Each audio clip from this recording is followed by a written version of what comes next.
Once upon a midnight dreary, while I pondered weak and weary over many a quaint and curious volume of forgotten lore, while I nodded, nearly napping, suddenly there came a tapping, as of someone gently rapping at my chamber door. "'Tis some visitor," I muttered, "tapping at my chamber door, only this and nothing more."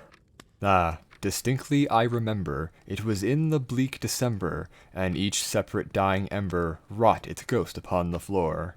Eagerly I wished the morrow, vainly I had sought to borrow from my books surcease of sorrow, sorrow for the lost Lenore. For the rare and radiant maiden whom the angels named Lenore, nameless here forevermore. And the silken, sad, uncertain rustling of each purple curtain thrilled me, filled me with the fantastic terrors never felt before. So that now, to still the beating of my heart, I stood repeating, "'Tis some visitor entreating entrance at my chamber door, some late visitor entreating entrance at my chamber door. This it is, and nothing more." Presently my soul grew stronger, hesitating then no longer. "Sir," said I, "or madam, truly your forgiveness I implore, but the fact is I was napping, and so gently you came rapping, and so faintly you came tapping at my chamber door, that I scarce was sure I heard you." Here I opened wide the door. Darkness there, and nothing more. Deep into the darkness peering, long I stood there wondering, fearing, doubting, dreaming the dreams no mortal ever dared to dream before. But the silence was unbroken, and the stillness gave no token, and the only word there spoken was the whispered word, "Lenore?" This I whispered, and an echo murmured back the word, "Lenore?" Merely this, and nothing more. Back into the chamber turning, all my soul within me burning, soon again I hear a tapping, somewhat louder than before. "Surely," said I, "surely that is something at my window lattice. Let me see then what thereat is, and this mystery explore. Let my heart be still a moment, and this mystery explore. 'Tis the wind, and nothing more." Open here I flung the shutter, when with many a flirt and flutter, in there stepped a stately raven of the saintly days of yore. Not the least obeisance made he, not a minute stopped or stayed he, but with mine of lord and lady, perched above my chamber door, perched upon a bust of Pallas just above my chamber door. Perched and sat, and nothing more. Then this ebony bird beguiling my sad face into smiling, by the grave and stern decorum of the countenance it wore. "Though thy crest be shorn and shaven, thou," I said, "art sure no craven, ghastly grim and ancient raven, wandering from the nightly shore? Tell me what thy lordly name is on the night's Plutonian shore." Quoth the raven, "Nevermore." Much I marveled this ungainly fowl to hear a discourse so plainly, though its answer little meaning, little relevancy bore. For we cannot help agreeing that no living human being ever yet was blessed with seeing bird above his chamber door. Bird or beast upon the sculpted bust above his chamber door, with such a name as Nevermore. But the raven, sitting lonely on the placid bust, spoke only that one word, as if his soul in that one word he did outpour, nothing farther than he uttered, not a feather than he fluttered, till I scarcely more than muttered, "Other friends have flown before, on the morrow he will leave me, as my hopes have flown before." Then the bird said, "Nevermore."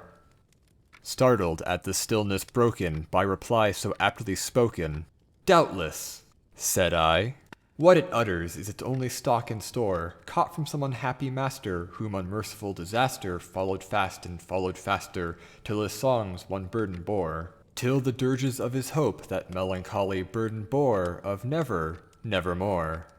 But the raven still beguiling my sad fancy into smiling, straight I wheeled a cushioned seat in front of bird and bust and door.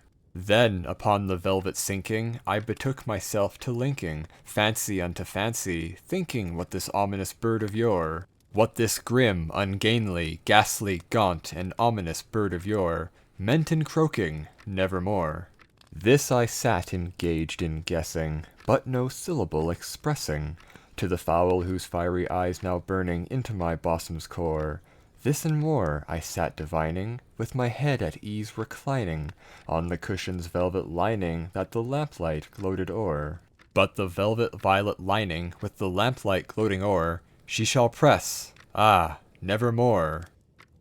Then methought the air grew denser, perfume from an unseen censer, swung by seraphim whose footfalls tinkled on the tufted floor.